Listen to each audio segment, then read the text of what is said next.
Hey there. This episode of the Maintenance Mindset, we continue what we started on last episode. The fact that air conditioning is more than just a number on a thermostat. Not only that, we have a quick thought for a maintenance mindset from my dad right after this message from our sponsor.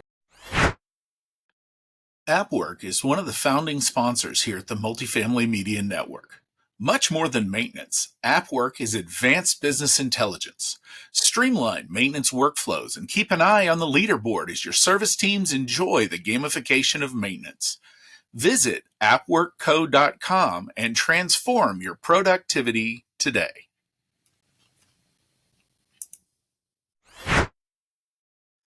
Now, before we get started talking about air conditioning, I would like to take a moment and talk about why we need air conditioning. The answer is kind of simple. It's summer. That means it's hot. High temperatures. And before we move on about the equipment, let's talk about the people. By people, I mean our maintenance technicians. Our teams right now that are servicing air conditioning equipment are working in conditions that are considered dangerous.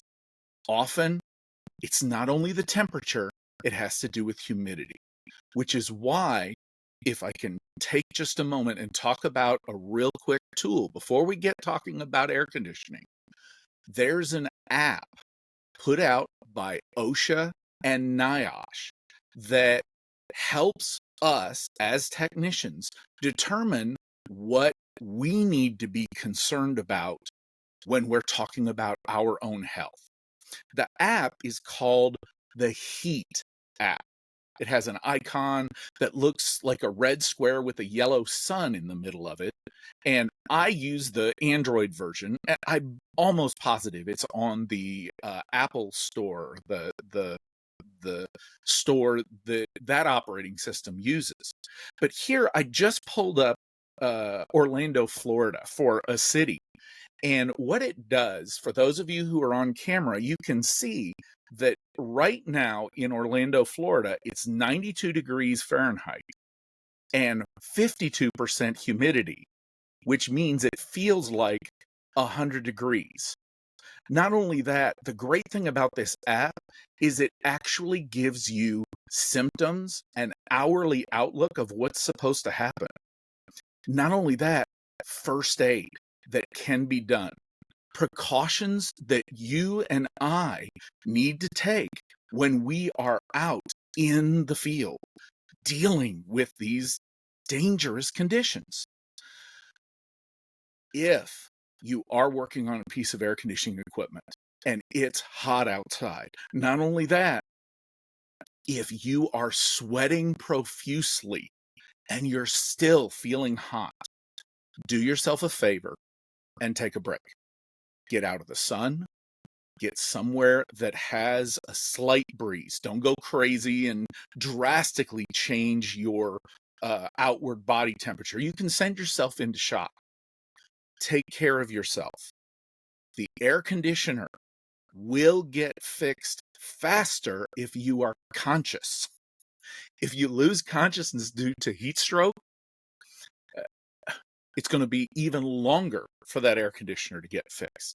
Take care of yourself, hydrate, drink lots of water. Not only that, be sure that you have Gatorade at your property and watch out for each other. If you're on a team, pay attention to those who are around you. It is hot right now in the summer of 2024, which is why air conditioning is a hot topic. And it's a topic that I'm continuing from episode number 12 of the Maintenance Mindset.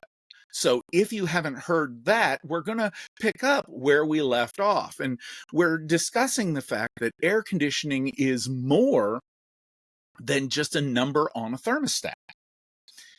As a matter of fact, the air conditioning equipment was designed to provide comfort, which is made up of 4 areas. Those 4 areas are temperature, moisture or humidity, air circulation, and air filtration. Now, all 4 of those areas possess the ability to be expressed as numbers. And I know kind of the title and the heading of this is that it's more than just a number on a thermostat, but we are talking here about numbers, about science, and specific things that we've got to be aware of. Now, I do find this funny to be talking about because, um, quite honestly, I'm not a math guy. My daughter reminds me quite frequently when she was in school that I would sit down with her and try and figure out math, and I made the mistake or the blessing of letting her know that it actually took her father 2 years, 4 semesters to pass one semester of Algebra 1 because I'm not a mathematical thinking guy. Uh, And which she finds hilarious because so much of my job now deals with math. I mean, being an instructor for the Certified Pool Operator course, I teach math, and yet I'm not really very good at it. So when I say that air conditioning is not about numbers, I'm not saying that it's not about math, but that you don't have to be good at math in order for numbers to be used to express what we have going on. And what I mean by that is the reality that a lot of air conditioning is expressed in mathematical terms. You see, we're not talking about calculators. No, we're not going to be doing algebra, and I'm not worried about what X is. In essence, we're using math to deal with comparisons. And also, we're using math or numbers to get very specific about what we're talking about. Because when we're dealing with air conditioning, ultimately, it's physics being applied to our living spaces. That's what air conditioning is all about. And physics, like a lot of parts of science, is measured in um, mathematical or numerical terms. So we begin with the fact that we are talking about temperature. And temperature here in the United States is measured in Fahrenheit, degrees. That's what's on the thermometer. But actually, the thermometer, that just gives us a value, warmer or cooler. And we use those numbers to tell us if the temperature is rising or if the temperature is dropping. But that number, Fahrenheit, is not the equivalent of heat energy. You see, when we're measuring Fahrenheit, we are measuring the quantity of heat energy in a substance, but we're not measuring heat energy itself. Heat energy itself is measured in BTUs, or British thermal units. And it's important for us to understand there is a difference. There's a distinction between the two terms. Now, they are related. In other words, if I have more heat energy coming into a space, then the temperature is going to rise in that space, so the Fahrenheit is going to go up. If I have heat energy leaving a space, that means the heat energy is going to decrease, and that will be reflected in the degrees of Fahrenheit that we see on the thermostat. The reason why this is important is because your air conditioning equipment doesn't move Fahrenheit, it moves BTUs. This all has to do with thermodynamics. And there are 3 laws of thermodynamics that we end up having to deal with. The second one we've actually talked about in previous episodes. You know, my standard saying of entropy is job security. That is a direct outline of the second law of thermodynamics, which means we go from a state of order to a state of disorder. In other words, energy, all energy, doesn't disappear it actually goes or heads towards chaos. In other words, entropy. What that means for heat energy is that per that second law, heat will always and only go from hotter to less hot, from hot to cold. Now, that word cold, that's an interesting word. We'll come back to that here in a minute, because when we begin talking about heat energy, we have to understand it in terms of BTUs. Our air conditioning equipment is sized by the amount of BTUs that it can move over a period of time. And it's actually translated to tonnage. You may have heard or seen in your supplier catalogs that when you purchase an air conditioning system, it is sized by the ton. And 1 ton of air conditioning equipment refers to the fact that this equipment is designed to move 12,000 BTUs per hour. That essentially comes from the fact that 1 BTU, or British thermal unit, is the quantity of heat energy required to raise 1 pound of water by 1 degree. So if I was to take 1 ton of water, 2,000 pounds of water, it would require 128,000 BTUs to melt 1 ton of ice. 128,000 BTUs.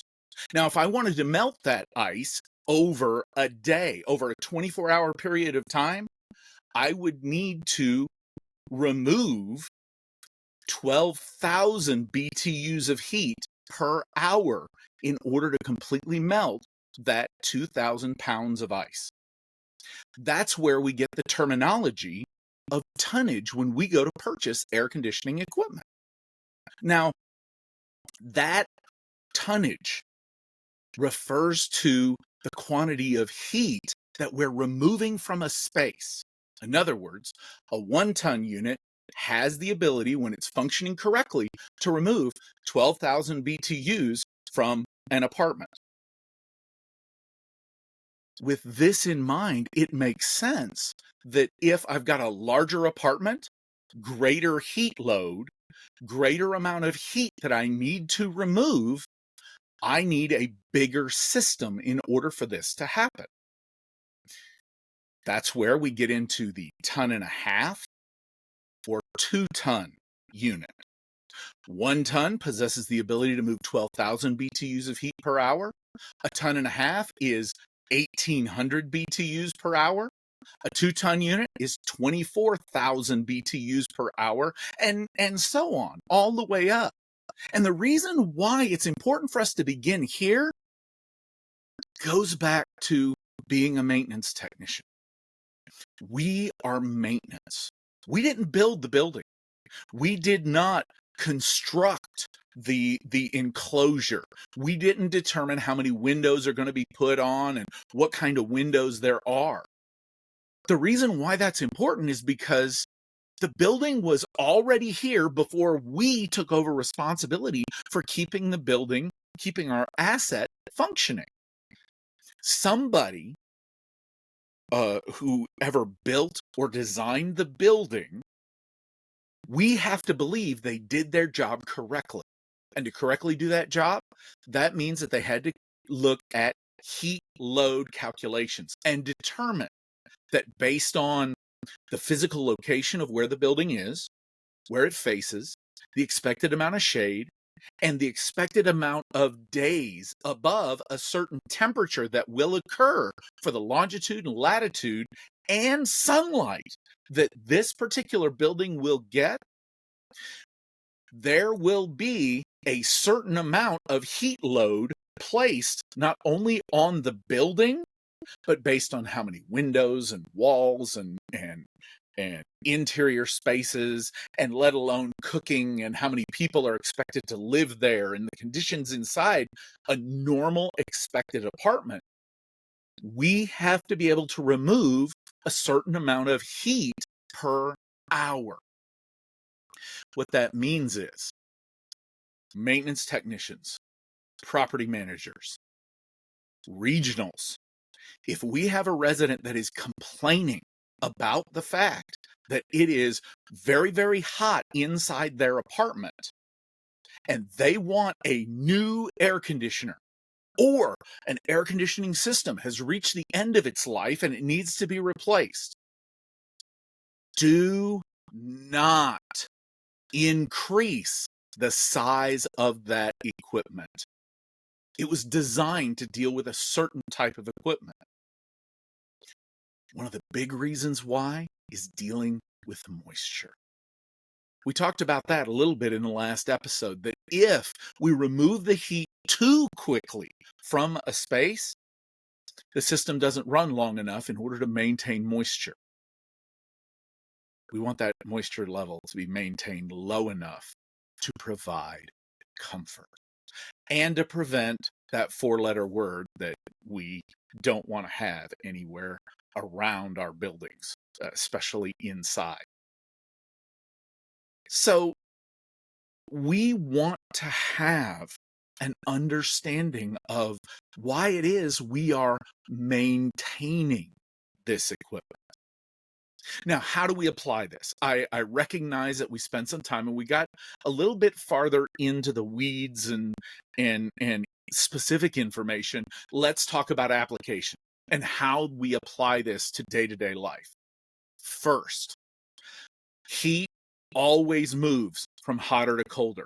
That means this time of year, it's hotter outside than it is inside. Therefore, heat will always be trying to go from outside to in. Now, in the winter, it's the opposite. It's colder outside. Therefore, we're losing heat from heat inside to out. Second, we use air conditioning equipment to balance the scales. In the summer, our air conditioning equipment takes heat that is inside and pushes it outside. It does that using that second law of thermodynamics. We'll talk about that in the next episode, a little bit greater depth. But suffice it to say, the fact that heat always moves from higher temperature to lower temperature, that's how the temperature inside our apartment is constantly trying to go up in the middle of summer. But our air conditioning equipment uses that same law of physics. The fact that heat moves from higher temperature to lower temperature in order to carry the heat from inside to outside so that we get that nice cool air on our face and on our breeze. So that law of physics is how the equipment and the system works. So the application. First, keep your air conditioning equipment operating at peak efficiency. No matter how efficient, how well you fix it, if it is a 1-ton system, it's only going to move 12,000 BTUs. But if we have problems, the coil's dirty, if residents have blocked vents, if the filter's clogged, if any of the reasons, you will decrease the amount of BTUs that you can move, meaning the temperature will rise faster inside the apartment. So the first thing for takeaway, preventive maintenance is worth it. Keep the coils clean, change the filter, be sure that all the vents are open, ensure that all the windows are as closed, and the weather stripping around the door does work because we're managing heat here. And if the windows are failing, that means the heat load comes in. That brings me to the second one. Blinds, and even better, curtains work wonders. Keep that thermal radiation from the sunlight, the light, the heat from the light of the sun, keep that out of the apartment. If the curtains are closed, that's going to decrease the amount of heat that comes into the apartment, which our equipment has to remove out. In other words, if I go to a resident's apartment and they're complaining of the fact that the air conditioner is running all the time, but they have all the blinds open, there's no curtains in there, and they happen to be a south-facing third-floor apartment, then on hot days like what is being experienced right now down in Orlando, there's going to be more heat coming in than what your air conditioning system can remove. More BTUs coming in. If you've got a 1-ton system and you've got 14,000 BTUs coming in and your system is only removing 12,000 BTUs, that means the Fahrenheit, the temperature on the thermostat, is going to go up. This is why we have to begin with a little bit of math. After this word from our sponsor, we're going to talk about how we can apply some mindset issues. And not only that, we're going to have a quick thought about some math from a person who's not good at math. That's coming up right after this word from our sponsor.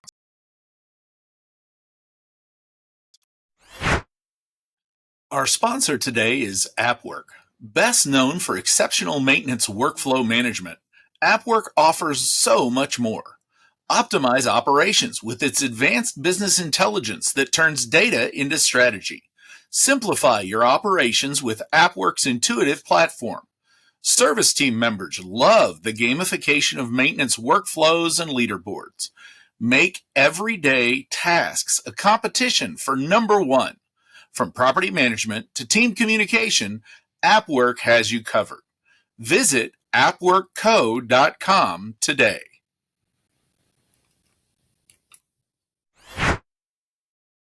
We just got finished talking about math and the fact that air conditioning is still more than just numbers on a thermostat. And I recognize I did maybe go a little bit further into the weeds, so to say, with math than what I may have intended to at the beginning. But it is important for us as technicians and even for decision makers on site to be aware of numbers and how they work and how they intersect with each other, if for no other reason than terminology. If I can make recommendation or just bring awareness to a resource, Goodhart Wilcox Publishers produced a book a few years ago by Gary Xavier called Math for HVACR. And this book, for those of you who are looking on video, you can see it. If not, it is, I'll say it again, it's called Math for HVACR by Gary B. Xavier. It's a book that's designed as a workbook to put into practice what today's quick thought for a maintenance mindset is actually about. The nice thing about this particular book is it's a workbook. It does go through terminology and have exercises and experiments that you can do in the practical world as opposed to just keeping numbers on a page. I mean, there is even a section in here that I refer back to quite a bit when I'm dealing with electrical repairs. It goes into Ohm's law and talks about that specific information. So it does provide some actionable, good exercises that we can do. Now, today's quick thought for a maintenance mindset actually comes from my dad. Well, not directly from my dad. You see, he passed away over a year ago, and very slowly, my brother and I have been going through his books and things, and my dad is, I've talked about it before, he is one of the smartest, most wonderful individuals I've ever met in my life, and let alone I'm honored the fact that he was my dad. Well, he had this book that I'm amazed because my dad was not a mathematical guy, but he had this book called Plain Trigonometry by Heinemann. And the book is way above my head. And I mean, it goes into cotangents and logarithms and interpolating cosines and stuff. I don't understand any of it. But actually, the quick thought for today comes from the note of to the student. And as I was going through here, it really stuck out to me that it does remind me a lot of my dad, in the fact that the note to the student, this is even before the book begins, and it says the mastery of the subject of trigonometry requires a certain amount of memory work and a great deal of practice and drill in order to acquire experience and skill in the application of the memory work.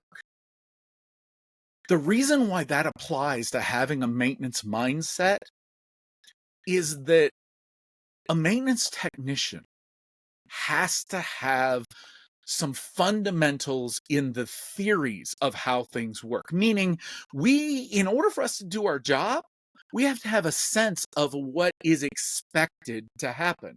Now, in mathematical circles, that's done by formulas, and you learn what those formulas and relations are, and they're expressed in numbers. But what that quote strikes out to me the biggest amount is that just rote numbers can only get you so far. You have to put them into practice.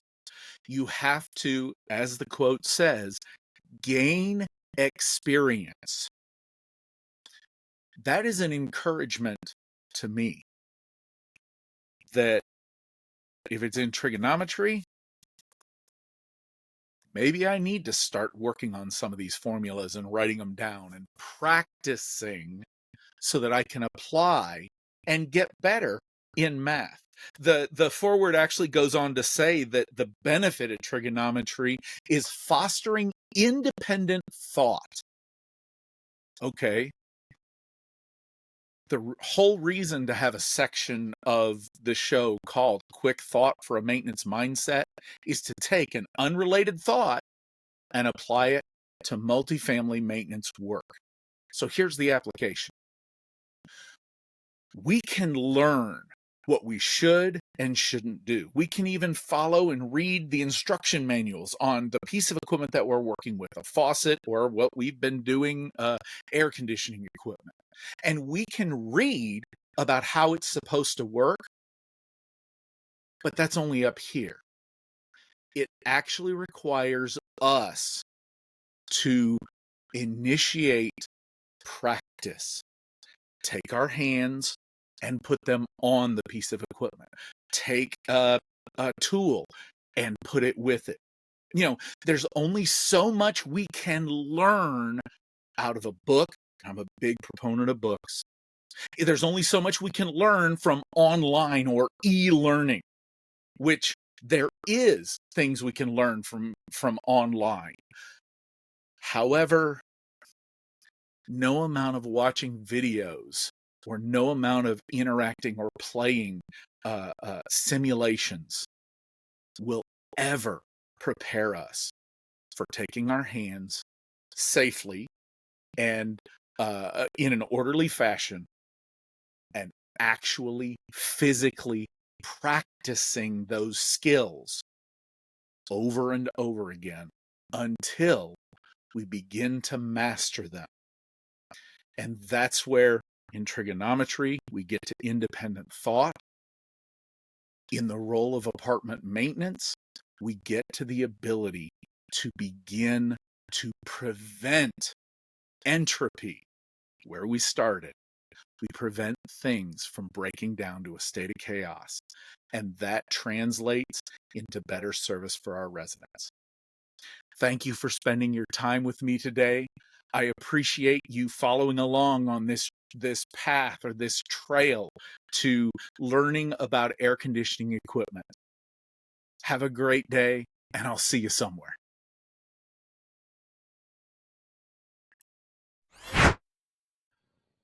Thank you again to AppWork for sponsoring today's episode. Imagine carrying a digital make-ready board in your pocket with work order tracking and maintenance technician leaderboards designed to gamify the process and bring out your team's competitive best. AppWork offers solutions to headaches that have plagued the multifamily industry for decades. Visit www.appworkco.com today.